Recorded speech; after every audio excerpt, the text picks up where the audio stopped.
Greetings and salutations. Okay, we have a Tuesday tangent today. This is a tangent, and this is a tangent off the social campaign and players. What is our topic for today for this tangent? Sometimes you'll have players that will get really irritable about how other players play. Like sometimes you'll have example. Yeah. Let's say I'm the fighter and I'm mad that the mage didn't take fireball. Yeah, the mage is not picking enough offensive spells. That's an issue that comes up. Sometimes say like whatever strange reason, say like there's a player that has an issue with say the fighter only using small weapons. The fighter's just using daggers. Yeah, they're using like daggers and clubs and slings. Stuff like that. Yeah, slings. Like that's not an optimal weapon. Why are you doing that? You're doing very poor damage and stuff like that. And like. Okay, so we're going into the topic of when someone does that. Yeah, when other players like the optimization or the fun type of player.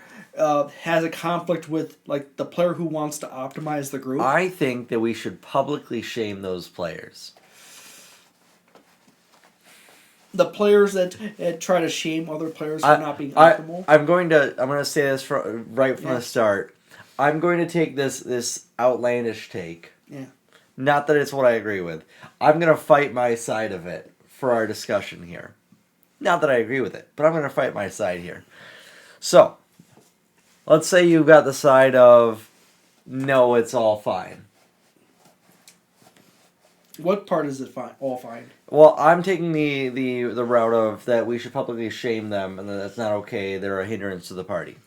You're the person who is playing suboptimally, or the player who is the player who's playing suboptimally. We should publicly shame them, and they are. So I'm going to fight that side of it. That we need to You're going to be devil's advocate. Yes, that they should be playing better. Yeah. Okay, so I'm going to start with my my argument here is that they are actively hindering the party by not playing as well as they could. They are potentially going to get someone else's character killed, which is really not great to do to your friends because they've invested a heavy amount of their time and energy and care and personal investment into making their character, and by you not playing a character who is suitable to be an adventuring character, you are then chancing their character dying, which is inherently wrong of you to do so. Okay. Sometimes players come up with really fun concepts for a character, and personally, I'm supposed to play the devil advocate of supporting this character player. Yeah. Yes. Small memo is that ideally you should try to find some way to make this quirk character work very well. However, sometimes players will play so many different character classes that eventually you end up with these situations where they want to figure out a way how to make a shield throw character work. Or some kind of crazy clown situation where they use only like environmental manipulation spells. So sometimes it is perfectly fine. Are you starting by saying that your position is indefensible? Is that what I'm taking this as? But fundamentally, you were talking about shaming this player. Yes, I think I'm establishing the point that at some point some players play so much D&D or Pathfinder or Call of Cthulhu where they kind of end up with a situation where they might want to like try a niche character, or they see something in media and they want to go that route. It is perfectly fine to do that, as it's perfectly fine to have a suboptimal character under the condition that you try to figure out a way to balance that character into some kind of position where you at least do some kind of niche role or something like that. What if someone tries to multi-class into like 8 classes? Well, it depends on how they want to do that. But Do you think it's going to be an effective character regardless of how much they try? You can actually probably build an effective character. You can to. Actually build a character in Dungeons & Dragons 5th edition that is effective with a mix of 5 multi-classes. There's Frank again. Yep. He just mute at me. But anyways, I just wanted to establish that whole little point right there. Yes, they can make a character that is not super powerful. Yeah, but that's still building like an optimal thing into their idea. Yeah. What if they don't build for optimal even in then? Like they build this like wildly balanced character that's not doing damage and not really can take hits, and they've picked up very poor spell choices. Or use really crappy weapons and weird combinations and stuff like that. And yeah, it's perfectly fine for them to do that. The question is, does the Dungeon Master organize... I need you to defend their position towards my argument. But yeah... No, towards my argument. Don't hear me say.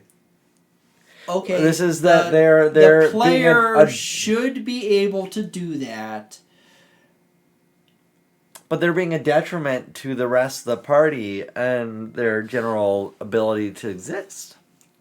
Well, it's a matter of question of how the campaign operates. You know, it does. It's a hard territory. That is true. If you have that fun time more of a fun DM who has funny, goofy situations happen and stuff like that.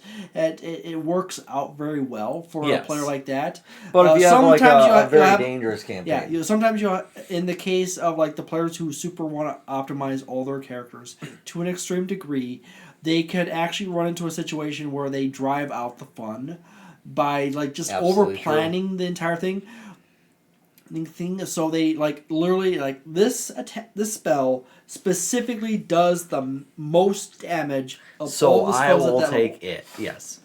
No. I will only take those spells that do the absolute maximum damage.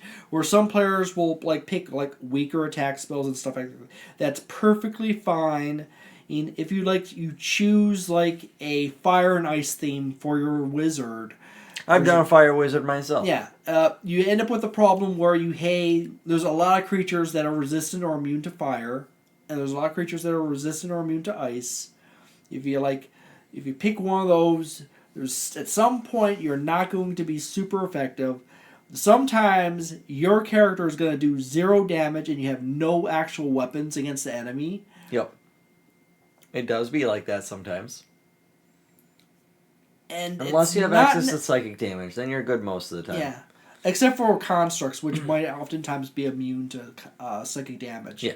But anyways, the only issue in that is that as a super suboptimal character, you do have to realize that you might actually have a negative impact on your party. But the party also shouldn't. Other players shouldn't beat the crap out of you for having a unoptimal character. Okay, so let's say we're now 5 sessions in. One player has a suboptimal character. It's a healer, but they're just using healing word. They haven't taken any actual healing spells. They're output. And then now you have a part where someone's character has been outright killed in combat, where the healer definitely could have done something if they were more impactful. The nice thing about Healing Word is it's a ranged spell, and it doesn't require you to touch anyone or get super... Well, they were fighting side by side. It's a bonus. They were fighting side by side. Yeah. The healer could, in this instance that I'm describing, the healer could have done something, but they didn't have a more impactful spell for their role, so they weren't impactful enough, so it caused someone else to die. Yeah. Honestly, it should be just fine. Because Healing Word... I agree as well. Healing Word is a ranged spell. The person who died got themselves into that situation hypothetically, so it's their fault. But regardless. But anyways, it's kind of like the barbarian who got stuck between 8 stone golems. The barbarian ran between 8 stone golems and he died for it. That's kind of his fault. he happened to be in a campaign where he had everyone who was martial had really good range options, and most of the rest of the party was basically spellcasters. Yep. And sometimes you will have an unoptimal character, and they will die, and that's perfectly fine. I'm trying to defend the unoptimal characters or the goofy roleplay characters, and sometimes the goofy roleplay characters add a lot. Do you need to switch roles? Because I'm down to defend the suboptimal characters. The suboptimal character can be a ton of fun. They can create awesome story moments where they goof around in a palace or something like that, or they use weird spells to solve problems. It's a large question of the creativity of the suboptimal player And the DM. And the DM to make those work. It's really hard to defend like a suboptimal player. The important thing is that we were trying to do like a debate style here, yes. but it's kind of hard to debate it. The biggest problem that I find with the suboptimal player. That's where I should be attacking your thing. Yeah. The biggest problem with the suboptimal player sometimes is actually not the suboptimal player, but the other players who are becoming emotionally bent out of shape because they're not picking the absolute best spells for their class or moves. Well, the thing is when you hit a point, which this is me attacking the suboptimal, the problem there lies when you run into a situation where it could have easily been solved had they played optimally.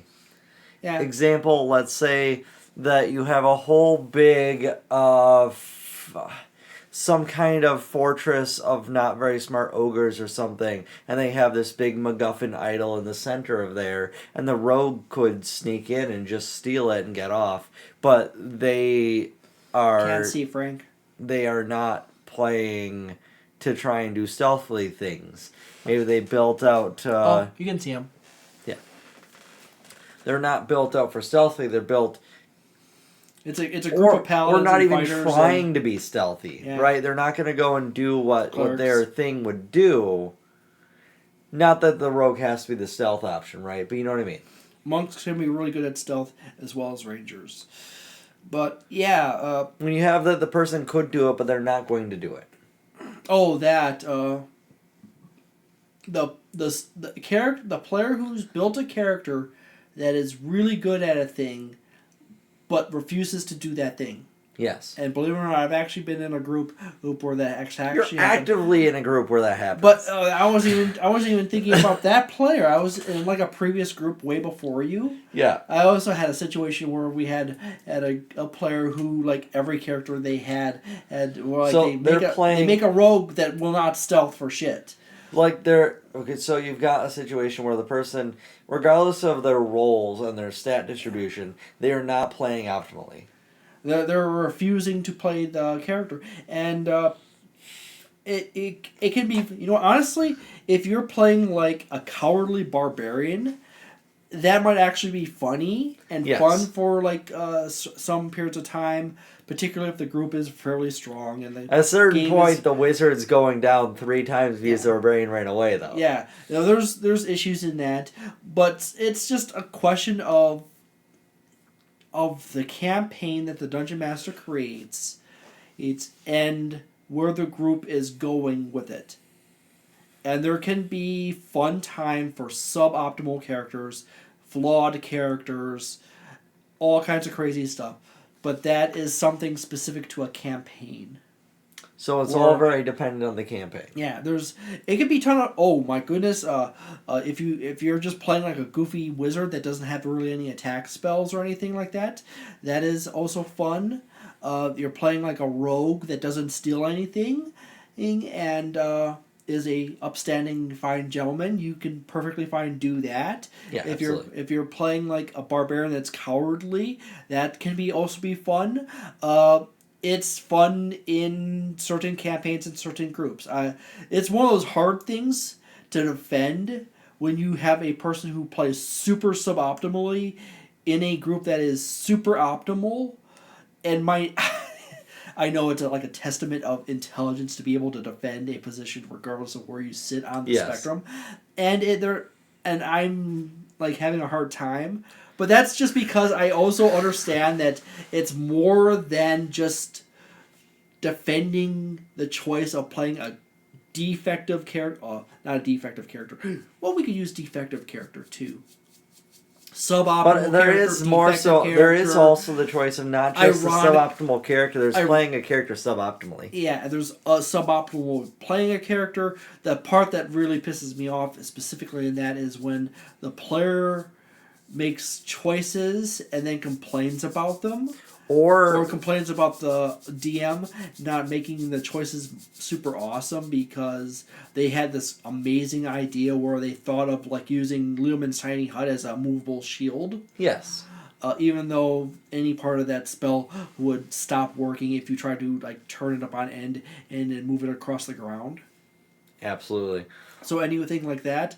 But there is campaigns for your goofy characters that don't have good spells and skills, and good weapon choices. And that should be absolutely fun. And depending on the composition of the group, you could probably mix unoptimal plays with optimal plays. I think. And the Dungeon Master can balance it and make it all work out, all nice and sweet. And everyone had tons of fun. The catch is, see, I'm rallying back, that it's dependent on the mood and attitude of the party and the Dungeon Master. For me, I guess it's difficult because I struggle to comprehend just sitting there doing the suboptimal thing. If that makes sense. Unless I was playing like a low intelligence character, right? An example, let's look back to the Saturday campaign where there was very obviously the trapped staff that if we went up to it and touched it, we were probably going to take some kind of damage or something would happen to us, right? And then you discovered it was a mimic. Yeah, I discovered it was a mimic. I know that's going to be the bad thing, but like, fuck it, I'm going to go do the thing, right? You know, the staff that turns out to be a mimic versus the door that turns out to be a mimic. Like, there are times as a player where I'll just go do the suboptimal thing because it's the fun thing. How about the floor that turns out to be a mimic? Could be. A wooden floor that turns out to be a mimic. I think that'd be a great spot for a mimic. Yeah. But they could be covering like a hole where it's a broken boards and whatnot, and they're filling in that. Yeah. Okay, anyways, so I'll happily go and do the suboptimal thing in that way. But if I'm building a character, like their whole concept and whatnot, it's hard for me to imagine not building in an optimal way for the thing that I want to do. There's a lot of time, a thing that I want to do, why would I ever not pick the optimal path to do that thing that I want to achieve? Let's say I want to build a grappler fighter, right? Why would I ever not take why would I take a lot of things that don't help with grappling? Yeah. Right? Well, sometimes you might want to like pick other stuff just in case grappling is literally not an option. I suppose that's true, but at that point I would have already built out grappling for me to go that route. What happens? It happens frequently enough that grappling is not a reliable option. Then you would go close to 50-50, but you'd still be trying for the general idea that you had. Mm-hmm. Or it'd still be building for it in general. So we're in a pirate campaign, and all of a sudden your grappling character is on a boat, and most of the combats... I'm rope swinging over to them bitch asses. I'm going to grapple them, and I'm going to swing again, and I'm going to drop them while I'm swinging. They're splash. And say the boats are 100 yards apart. You can't swing across that. I know in the case of your grung grappler, you're swimming, because you're actually an adept character at swimming. But anyways, at that point, I'm just helping with the man in the cannons, I guess, which is the same as almost everyone with the spellcasters. Yeah. Or the archers shooting arrows, those at longbows or whatever. Yeah. Yeah. But anyways, there's a degree of fun to be in like an unoptimal character in situations. And it's largely dependent on the mood of the group and the campaign itself. And that's largely the only way I can defend it is like, is it the spirit of the group and campaign? Yeah. Like have a bunch of like goofy characters with weird builds that make no sense. Yeah. And Then it can be a fun that thing. works Yeah, absolutely yeah, fine. that's Yeah, fine. that's absolutely fine. You can have a ton of fun with that. It's the hard part is when you have most of the group being like optimal oriented. I and think you have it a really DM that comes is like down that, to what the campaign is. Yeah. Almost more so than the group itself. Because if you have a campaign that's not veered towards combat and you have 3 people built for combat's a pushover anyway, so it doesn't matter, right? Yeah. But if you have a campaign that's heavily built towards combat and you've got 3 goofy characters, now you've run into issue. Unless you build your characters like me and John build them, and That's they're true. still goofy and they're dangerous. Useful in combat. Yeah, and dangerous. But anyways, probably the important part of the thing I was trying to go with when I proposed this one is the fact that the shaming or the harassing of the player that has that we should do that. And you shouldn't harass the crap out of them because sometimes you either can cause them to make them feel stupid for their choices. If you do that, sometimes you'll start fights. You should start fights with them about and their that's character. not a good idea. And it's also sometimes you might actually hurt people's feelings exceedingly hard, which is not ideal because if you're playing with them and they're most likely a friend, the thing that the people who want to play goofy characters that are not optimal should keep in mind is that they should try to make their goofy unoptimalness not be the deadly kind of suboptimalness. Yes. But even then, we go with pull a page from Josh's book. If the party dies, that's something that happens. Yeah. And maybe if the unoptimal character dies, that's a thing, and they should accept that. The part that really bothers me about that is the unoptimal player's character dying and then becoming incredibly pissed off about that. Yes. I've also been in that situation. That is the difficult part about building an RP character, a social dynamic character, or a goofy character where you in a combat campaign, or even an adventure campaign, or even a social campaign. Yes. Where you can you just have like a goofy, weird build character, and I have one of those that I'm planning, but I don't think it'll be that great in combat. But they're completely ineffective at most things. And the player gets pissed off because their ineffectiveness is ineffective. Yeah. Which is, like, dumb. I mean, that makes sense. If you are going to make an unoptimal character, you have to accept that you're going to be unoptimal. And the campaign is not going to 100% pivot around on making your clown character but what if you're a new player? Campaign. Yeah. What if you're a new player and you've accidentally done so? Oh, if you and then you're still going to get mad because you don't know how unoptimal your character is. Oh, I know this. First and foremost, this happens to new players constantly. You will have when you come into a TTRPG, you'll see something in the book and like, I'm going to make an entire build based around this Gatling gun. Yep. And you do the math. And okay, I can actually wield this. And then all of a sudden, you're playing, and you realize your character only can move 10 feet at a time because it's so heavy that your speed cuts down with a ridiculous rate. Or you should have made a Goliath. Or I'm like playing with like Cyberpunk or something like that, and where you actually have such a heavy weapon that you literally turn yourself into an easy target because you can't move around quickly enough to actually make use of it. Sure. So, in that situation, you could probably like stop and ask the game master, like, "Hey, I did my math, I figured something out, and then I found out like my character is too slow to effectively dodge anything, and it cost me way too much money to buy ammunition for this Gatling gun, and that I spent all my money." So then they start a new character. started, and then it circles back to our other topic. Yes, exactly. It circles back to another topic about people constantly changing characters. There's simpler solutions than simply like, oh no, this Gatling gun character doesn't work, or simply talking to the game master like, oh, I'll trade in my Gatling gun for a shotgun and a pair of revolvers. Yeah. And then it works. And I'll swap out this feature for this feature. And then you're playing along, and maybe at some point in time you get the augmentations for your character where you get you reinforce your legs and your arms, and now you can actually walk around with this big old Gatling gun and then shoot people in the face is from 50 feet away with 100 rounds. Yeah. And the party is long enough into the campaign that you have enough money that you can afford to carry a backpack with 1,000 rounds. You can afford to fire it for more than 10 seconds. Yeah. Stuff like that.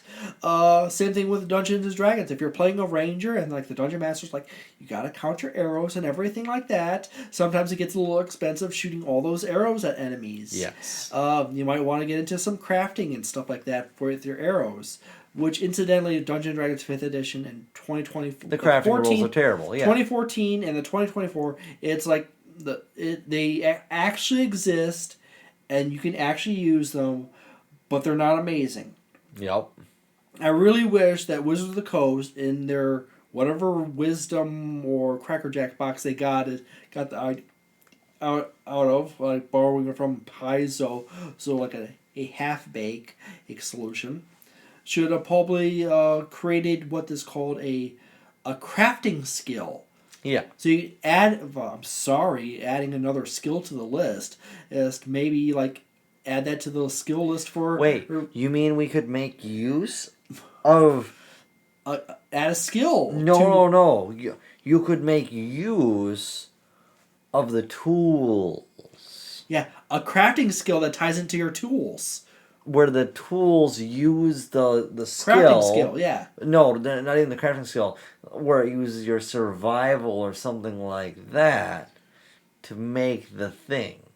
And then in that case, you're actually having a situation where you have to agree upon what the dungeon master or Wizards of the Coast might have done. Preemptively have each tool assigned to a skill. Yeah, that would actually... Yeah. I think they actually did that. I think so too. Yeah, but I think that would also work better as a separate crafting skill. Yeah, well, I don't know. I think that you could just do it or either or. I think you just tie it into the tools and then set DCs and actually just build it out. Whereas right now, they built out some things a little bit and it's nothing well-defined. I think it'd be better if it were well-defined. Yeah. I think they should... either or option, but maybe a crafting skill would have been nice. That's fair. Yeah. Reasonable. But anyways, what was our topic again? And that's Tuesday Tangents. Thank you for being here. We ran into another Tuesday tangent on the back end of that. We did. Thank you for being here. This has been John and Jason. Tabletop Wisdom. Tabletop Wisdom. I was almost about to say Tabletop Tap Room, but that's another channel. Different channel. And it's not even a channel I am a part of. There's so many. All right. Yeah. You guys have a wonderful day. We'll see you next time. I'll see you next time on Taker's Tavern. On Tabletop something or other. Have a good one.